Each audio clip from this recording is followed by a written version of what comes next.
Aún si tomamos este número como real, la verdad es que es el séptimo índice de inflación consecutivo que aumenta. Esto quiere decir que desde mayo la inflación viene aumentando. Repito, no hay nada que festejar. Esto desmiente rotundamente lo que dice el gobierno y también vamos a desglosar un poquito ahora esos números, pero hay que adelantar algo que esta suba de la inflación habilita que el dólar se vaya a los 1.600 pesos.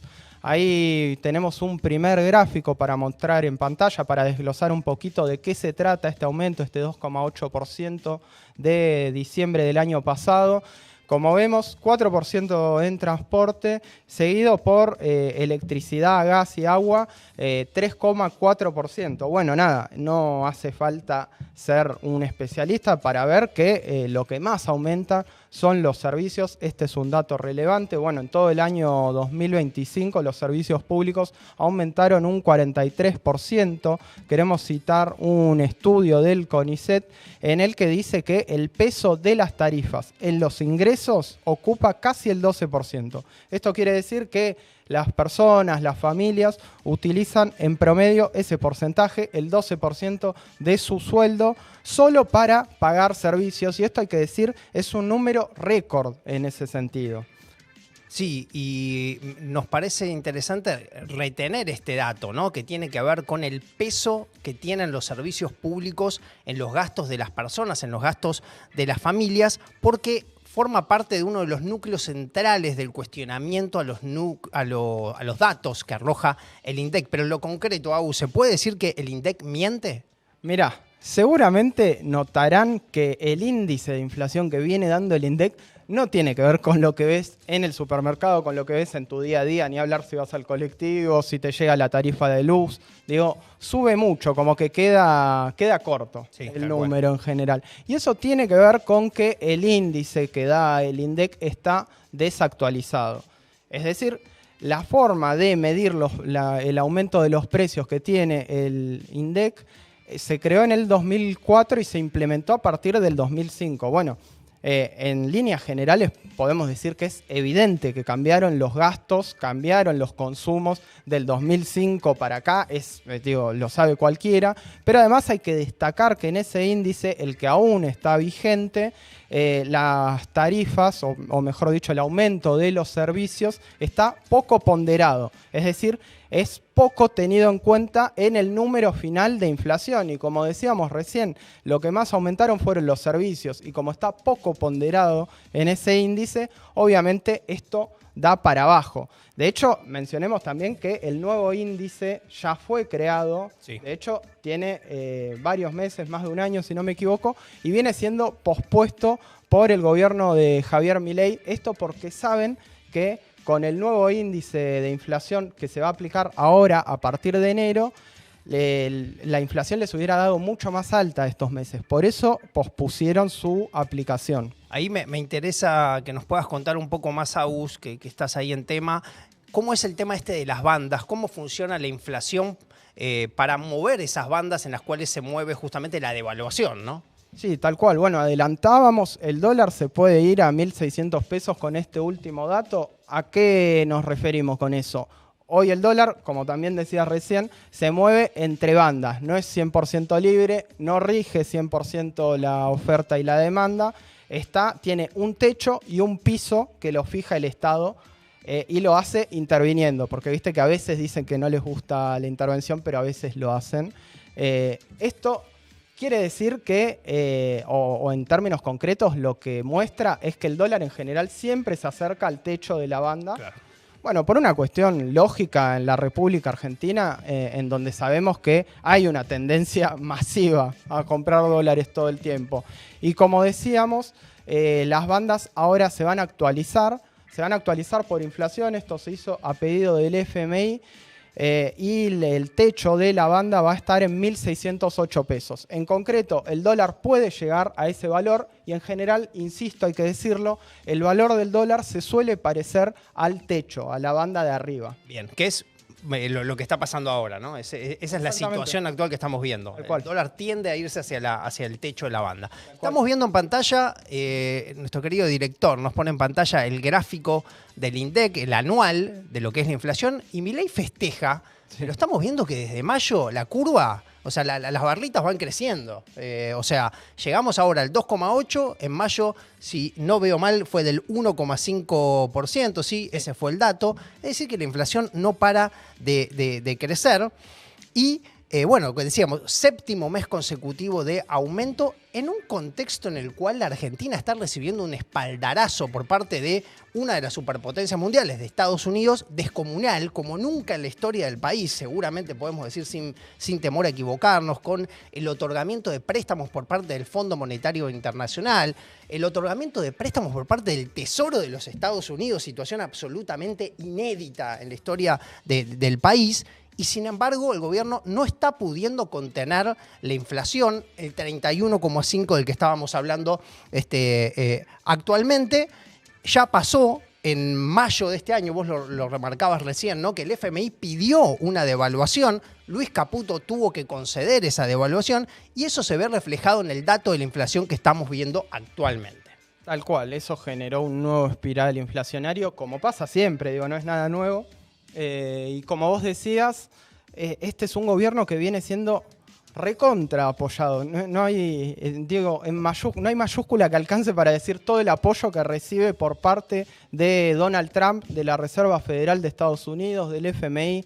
Realmente es inédito y en ese sentido queremos remarcar otra cuestión. Vamos a pasar al análisis un poco más global, si se quiere, porque Argentina es el sexto país del mundo con mayor inflación. Ahí tenemos el cuadro, sexto, pero es el primer país del mundo con inflación si sacamos de esa lista a los países que hoy sufren un bloqueo económico por parte de Estados Unidos y las potencias occidentales y a los países que hoy están en algún conflicto armado. ¿A qué nos referimos?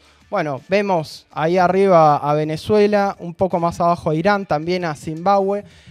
Son tres países que tienen medidas de sanciones unilaterales por parte de las potencias occidentales. También vemos a Sudán y a Sudán del Sur, que como decimos, hace años están en conflictos armados. Y la verdad que Argentina es el único país con inflación alta en contexto de paz.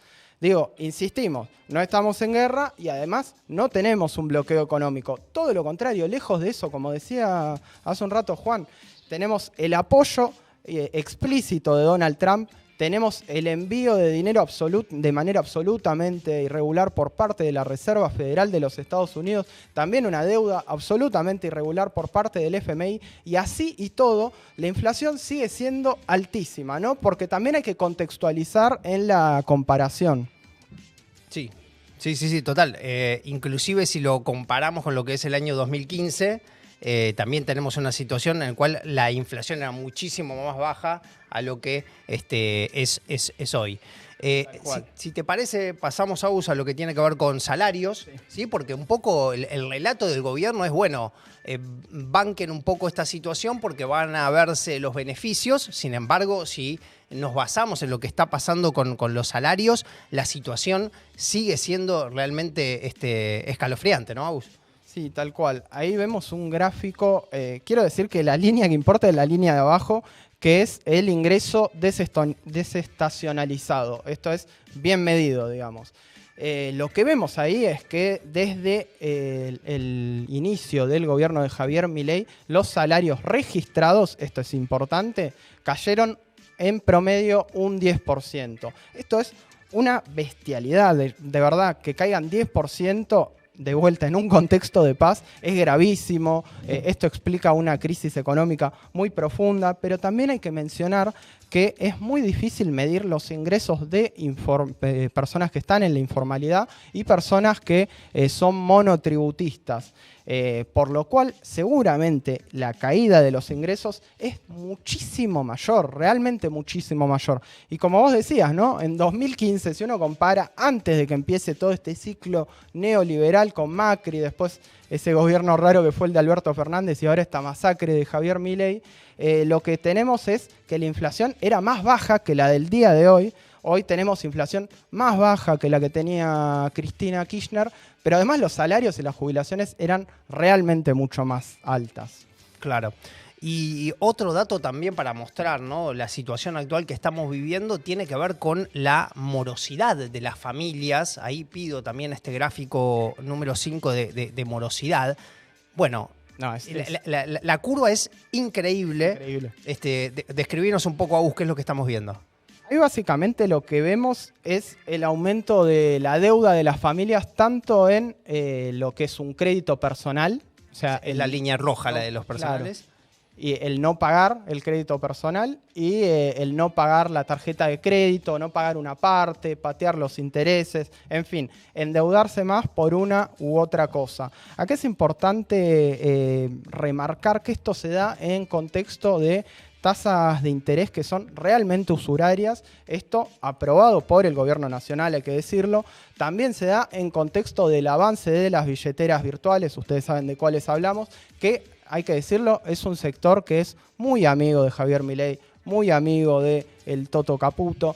Y ahí tenemos que remarcar que esta política es una política de Estado que tiene que ver con el endeudamiento. Y esto se expresa en el endeudamiento del Estado, el enorme endeudamiento de estos 2 años del Estado, principalmente con organismos internacionales como el FMI, pero que también se muestra en el endeudamiento de las familias porque no les alcanza y porque les cobran tasas que son realmente usurarias. Bueno, hablábamos hace poco en off con un gerente de una sucursal de un banco acá de la ciudad de Buenos Aires, de un banco importante, y nos decía que justamente, ¿no?, las billeteras virtuales, con esto de tasas de interés usurarias, tasas de interés sin regulación, se están llenando de plata de cobrarle los intereses por mora a las personas que piden un crédito para tapar otra deuda, porque digo, no es que piden un crédito para nada, se compraron un auto y no llegaron. Están tapando la deuda de no poder pagar la tarjeta de crédito con la que compran en los supermercados, o sea, pagar alimentos muchas veces.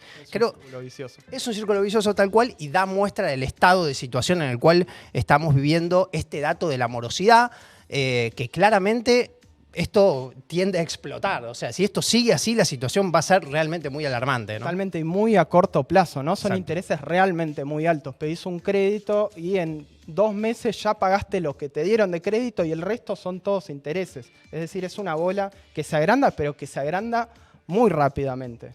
Y vamos a dar un último dato para hablar un poco de este cuestionamiento a los datos del INDEC, que tiene que ver con la canasta básica. El INDEC da un número, un monto, para que indica cuánto las personas tienen que destinar de su salario o del dinero que tienen mes a mes para no caer en la indigencia y para no caer en la pobreza. Según el INDEC, una familia tipo compuesta por 4 personas, un varón de 35 años, una mujer de 31, un hijo de 6 y una hija de 8 años, necesita para no ser indigente 589.000 pesos y para no ser pobre 1.300.008 pesos. Creo que cualquiera de nosotros, cualquiera de ustedes que nos está viendo, cualquiera que vive ya sea con una pareja, cualquiera que tiene un hijo, y ni hablar si tiene 2 hijos, sabe que 1.300.000 pesos no te alcanza para nada, no llegás ni a la mitad del mes con eso. Realmente la situación es alarmante y los números del INDEC no están dando cuenta de una situación real que se vive en las calles, ¿no? Sí, es una tomada de pelo y por eso después escuchó a funcionarios repetir que sacaron de la pobreza a 10 millones de personas o a 15 millones de personas. Viste que además tiran números como si fuera nada. Bueno, esto se refleja acá también y hay que cuestionarlo. Tiene que ser uno de los puntos porque si no muchas veces parece que en algunos puntos el modelo económico tiene éxito y la verdad es que si está mal medido todo, también esa es una cosa que tenemos que cuestionar para poder, desarticular el discurso de este gobierno.